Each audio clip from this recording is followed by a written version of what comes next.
Hi, I'm Ethan. Welcome to my as of yet unnamed cooking show. Today we're doing Korean water aged steak. For those of you who maybe don't know what Korean water aged steak is, it's pretty simple. Korean water aged steak is simply the process of sealing a steak or other piece of beef in a vacuum sealer bag, submerging that piece of meat in a water bath, or in my case, a Tupperware full of water, sealing it, and then putting this in the fridge for 40 days at about 4 to 5 degrees Celsius. For those of you who are familiar with this technique or maybe have seen the Guga Foods video, you'll notice that in the traditional method, people use an air bubbler to circulate the water. I think ultimately that's all that's doing. It's just circulating the water, and you can achieve a similar effect by just flipping the steak twice a day, once a day, something like that. From what I understand, having never done it before, Korean water aging aims to make the steak more tender, juicy, and increase the beefy flavor of the steak. I believe it does this by allowing the enzymes in the steak to break down the steak over a long period of time at that low temperature, which is why you put it in the fridge for 40 days. Meanwhile, I believe that the point of the water bath is actually just to thermally isolate the steak and prevent it from having wild temperature changes as you open and close the fridge. Now, I'm no expert, nor am I familiar with the intricacies of this particular steak aging method. If you are, feel free to leave a comment down below. Everything I've discussed so far is just my sort of basic educated guess. As someone who's never tried this steak aging method before, I'm curious to see what kind of an impact it will actually have on the meat, and as to whether or not the difference in,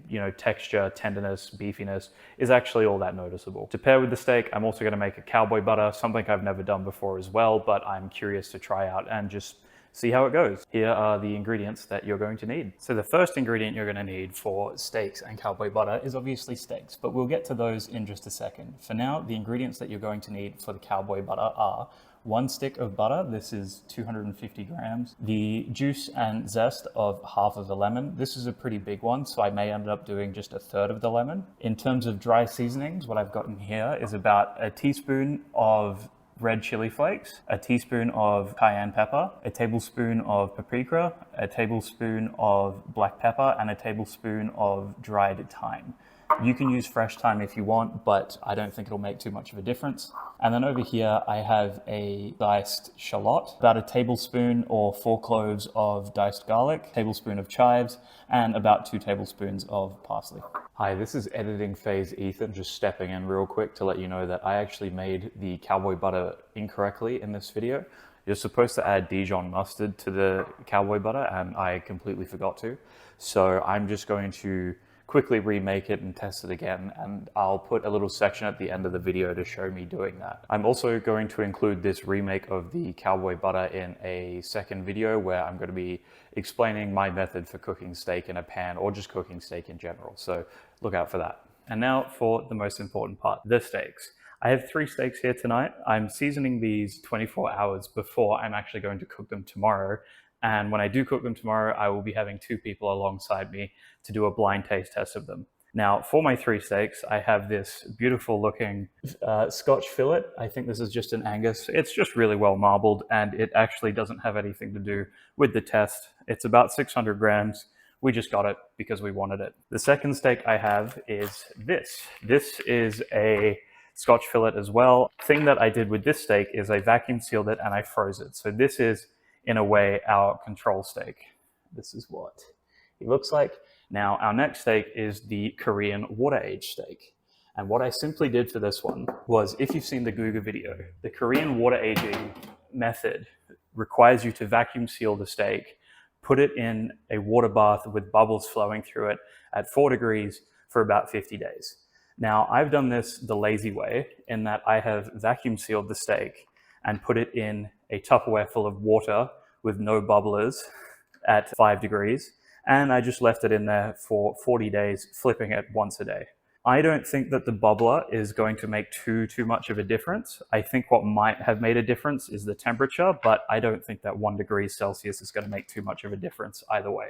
I can't smell any difference between the two. This one smells fresher in some ways. If you've ever had steak before and you've taken it straight out of a cryovac from a butcher, you'll know that sort of like cryovac smell. That's what this is giving me. Whereas this smells more like it just came straight off the shelf. I take that as a good sign that we don't have anything bad smelling. Let's get these seasoned up, and then we'll leave them in my fridge on this drying rack overnight until tomorrow.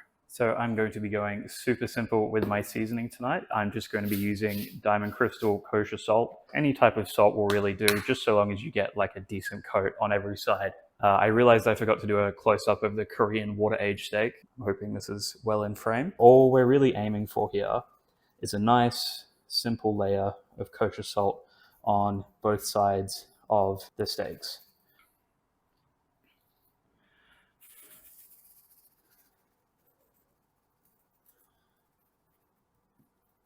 And whenever you do seasoning like this, you want to just pet it into place. You don't really want to sort of move it around and massage it or any of that sort of stuff. It'll absorb naturally by itself via osmosis. So you don't really need to like force it in there or anything like that. I'll see you 24 hours from now when we actually cook these things. Okay, it's actually about 5 minutes later because we're going to do the cowboy butter ahead of time.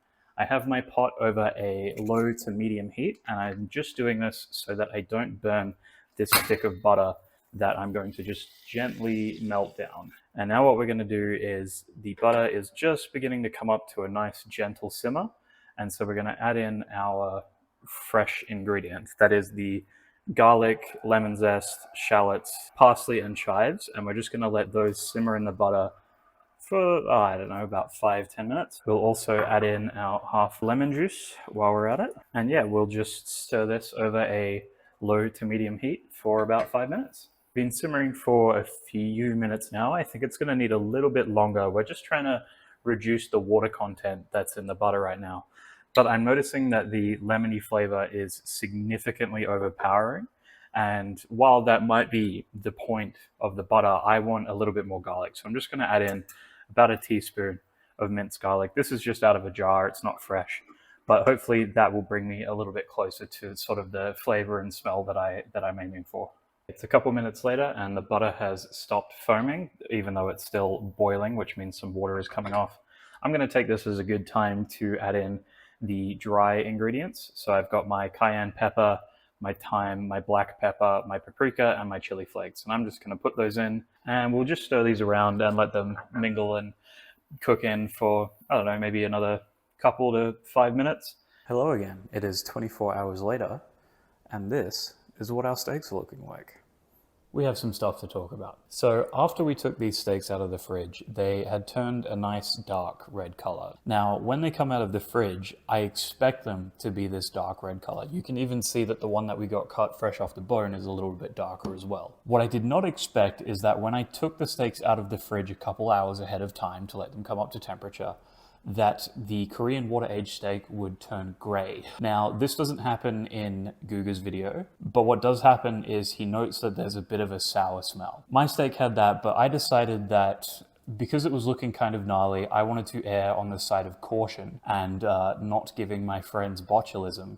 So I treated the steak as though it had a palico, and I cut off sort of the outside like shell of gray stuff. What this of course means is that now this steak is significantly smaller than the other two, and it's pretty easy to tell which one's which. Since I didn't actually know if it was necessary to do this, I would fry up part of the palico and taste it myself to see if it was actually edible. And I think for those of you maybe wanting to try this for yourself, or if I'm going to repeat this experiment in the future, which I think I will, I don't think treating it as though it has a palico is necessary. When I ate that piece of fried up palico, it didn't taste off, it didn't taste disgusting, and I think I was being a little overly cautious, which is not something that I'm unproud of, but I think for future reference, even if it goes a little gray, a little weird looking, and it smells a little funny, it's fine. Just fry it up, just cook it up, it'll still be fine. Now time for the most inaccessible part of the video. The smoker. We're going to cook the steaks using a reverse sear method. So we're going to put them on this smoker, which is at about 250 Fahrenheit, for about half an hour for the bigger steaks, and then about 10-20 minutes for the little steak. Then after that, we'll wrap them in aluminum foil, which I won't show, and leave them in the foil for about half an hour. And then we will grill them directly over charcoals just to get a nice sear on them. Okay, I'm here with Kat and Josh. We have our char grilled steaks ready to go. We're going to do a blind taste test for Kat and Josh, and I'll know which ones they have, but they will not. So Kat is off camera at the moment, and Josh is here. So how about you face that way and Kat faces the other way since she's off camera, and then I'll choose one of the two steaks to feed to you guys. You have to stop looking at them, Kat. Okay, Josh, here's your first steak. Okay, I'm not looking at it. Yep. Don't turn around at any point until after you've had both steaks. Josh, what do you think of your first steak? It's pretty tasty. Pretty tasty. Yeah, it's a weird bit of texture on the outside. It's not as tender as it could be, I think. Okay, I'll take the fork back. It's a little chewy. Okay. Do you want to give your thoughts into the mic? No. Okay. Now you can't eat with your mouth. Okay. Time for the second steak. Josh, here's your second steak. And Kat, here's your second steak. Okay, what do we think, gamers? Which one do you think is which? I think the second one is the water one. Yeah. Kat? Yeah. Josh got it correct. Yeah.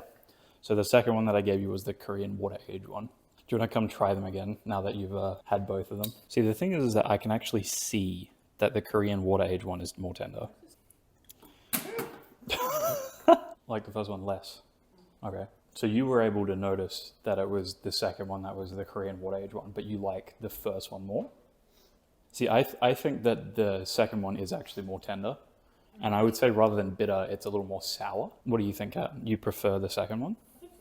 That's fair. Well, shall we try the third one? Oh, you're just going for the cowboy butter? Yeah, I'm going to bring it in frame at least. There we go. That's the best? Yeah. Let me give it a shot. Flavor. Yeah, no, that was way better. Unfortunately, I think that's just due to like the cut, not due to like any method.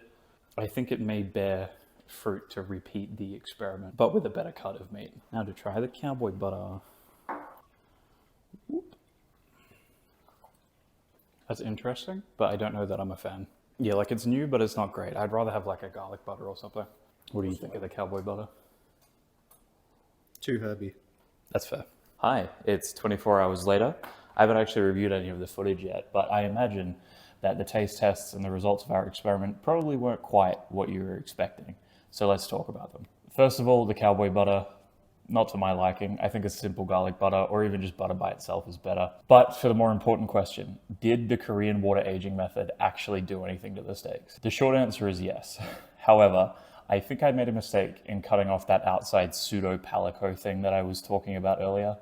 I think that despite having done that, the steak that was made with the Korean water aging method was more tender, more juicy, and had a slightly different flavor compared to the control steak. However, they were all very subtle differences, and I think that had I not cut off that pseudo-palico, that the differences between the two steaks would have been significantly increased. Looking at the comments on Guga's video, a lot of people talk about this sort of half-hour blooming process that you should do half an hour before you're going to cook the actual steak. I think this blooming process doesn't really gel well with my method of cooking steaks because I take the steaks out 24 hours before I'm going to cook them. And so effectively, I'm giving it like a 24-hour blooming process, which may have been why it turned gray. As such, I think that if I were to repeat the experiment, I would instead follow along with the methods described by the people in the comments on Guga's video, and instead just take the steak out half an hour before I intend to cook it. Ultimately, of course, there's no way to actually know if that would make a difference without repeating the experiment. So we'll see you in 40 days for part 2. Cowboy butter redo, go. Butter, lemon juice, Dijon mustard, non-dried ingredients, dry ingredients, steak. Okay, now to try the steak with our new and improved cowboy butter. Yeah, look, the Dijon mustard does improve it quite a lot, but I still think that my criticism of it being too much all at once is still pretty valid. It's not bad by any means, it's just not this mind-blowing thing that all the videos I've watched have sort of led me to believe. Yeah, so this video was originally meant to be a parody of my friend Elisa's Eat. If you've made it this far into the video, go sub to her. She does a bunch of cooking, all that sort of cool stuff. Fucking call to action, sub, comment, like, all that stuff. I'll see you in the next one.